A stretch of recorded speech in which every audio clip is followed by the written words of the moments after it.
नमस्कार। श्री कृष्ण इतना आदर्श जीवन है जिन्होंने गीता बताई, अपना विराट रूप बताया। ब्रह्मार्पणम ब्रह्महविर ब्रह्माग्नो ब्रह्मणाहुतम ब्रह्मैव तेन गंतव्यम ब्रह्म कर्म समाधिना। हर चीज़ ब्रह्म तत्व से, भगवान से आती है, ब्रह्म तत्व में ही जीती है और ब्रह्म को ही समर्पित हो जाती है। ये बताने वाले श्री कृष्ण, जिनका नाम कृष्ण कृष्ण जय कृष्ण कृष्ण अर्जुन दिन रात ले रहे हैं, ऐसे वो श्री कृष्ण जिनकी गीता का पठन भगवान शिव करते हैं और कहते हैं कि मुझे हर श्लोक का नया नया अर्थ, उसके ऊपर का अर्थ मुझे हर रोज समझ में आ रहा है। ऐसे श्री कृष्ण जिन्होंने इतना आदर्श जीवन जिया कि यानी एक जिंदगी में आदमी क्या क्या कर सकता है आप देख सकते हैं। कि कुछ उदाहरण लेते हैं कि मथुरा के ऊपर बहुत सारे संकट आ रहे, 16-17 बार जरासंध ने हल्ला किया, युद्ध हुआ तो सारे बच्चों को भी तकलीफ हो रही थी। पूरा राज्य उठा के वहां पे जाके द्वारका में बसा दिया। ठीक है, बाद में उस जरासंध को वो मार सकते थे, लेकिन भीम के द्वारा उन्होंने उसका संहार किया। खुद क्रेडिट नहीं लेने का। बाद में कालाइवन को अगर मारना है तो वहां से रणछोड़दास, आपको पता है वो कहानी, वो जोर से भागे और एक गुफा में गए। फिर वहां पे अपना जो गमछा था वो मुचकुंद जी के ऊपर डाल दिया और बाद में जैसे कालावन ने जोर से खींचा तो मुचकुंद उठ के, उनको नींद लगी थी, योग निद्रा में थे और खट से उठ गए।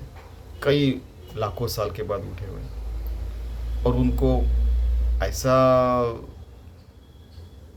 वरदान था या शाप था, कुछ भी कहिए, कि जो पहले व्यक्ति को देखेंगे वो भस्मसात हो जाएगा। तो उन्होंने कालावन को देखा, वो भस्म हो गया। फिर उन्होंने बोला कि भगवान विष्णु, आप यहाँ पे कहीं तो भी, मुझे पता है, मुझे और कोई उठा नहीं सकता। तो श्री कृष्ण उनको फिर चतुर्भुज दर्शन देते हैं। तो ऐसे कई सारे सुंदर काम उन्होंने किए। और एक बात है, श्री कृष्ण जी का जन्म भी नहीं हुआ था, उसके पहले से उनके खुद के कौंसवा उनको मारने के लिए यानी तैयार हो गए थे। हर 7 दिन में, 15 दिन में एक राक्षस आ रहा है, उनको बच्चे फिर भी मारने का प्रयास कर रहे हैं। भले ही वो सामर्थ्यशाली थे, वो बात अलग है, लेकिन कैसे लगता है वो। और फिर भी आदर्श जीवन जिया उन्होंने, फिर भी विराट रूप बताया अर्जुन को, गीता बताई जिसमें पूरा आदर्श दिया हुआ है कि 24/7 हर हृदय की धड़कन से, हर अपने नाड़ी के ठोके से, हर सांस से कैसे भगवान को समर्पित जीवन जी सकते हैं। अयमात्मा गुणाकेश ब्रह्मार्पणम ब्रह्म। अभी हमने वो श्लोक देखा। बाद में यत् करोषि यदश्नासि यत् जिहोसि ददासि यत् तपस्यसि कौन्तेय तत्कुरुष्व मदर्पणम। जो भी करता मेरे को समर्पित कर। तो भगवान को समर्पित करना है तो हम हर कार्य अच्छा ही करेंगे कि नहीं। कितने तरीके बताए, खुद से एकरूप होकर जिंदगी जीने की कितने तरीके बताए। तो हम लोग ऐसा ही अगर जीवन जीते हैं कि जो कृष्ण में हो, हमारे खुद के अंदर श्री कृष्ण आए, हर कण, हर घड़ी, हर क्षण में, हर जगह कृष्ण देखे, हमारा जीवन ब्रह्मार्पण है। हम हमारे अंदर में अच्छी चीज़ें लाएं, हम अच्छी ज़िंदगी जी सकें। अभी एक बार क्या हो गया था, होली थी, तो वो लोग आ रहे थे, वो बलून जो रहता है, फुग्गा जो रहता है, उसमें फुग्गे में कलर भर के एक दूसरे को मार रहे थे। इसको होली नहीं कहते, हमारे सदगुरु कहते हैं। होली तो वो है कि हमारे जो सारे षड्रूप हैं, आपको तो षड्रूप होता है, मद मोह मत्सर वगैरह, हाँ, ये सारी चीज़ें दूर करने, यानी षड्रूप यानी षट, अपने जो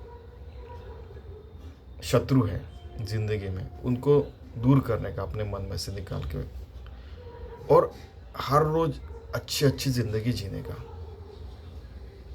ये फालतू चीज़ें निकल गई अपने मन से तो हमारा जीवन परमात्मामय हो जाएगा ना।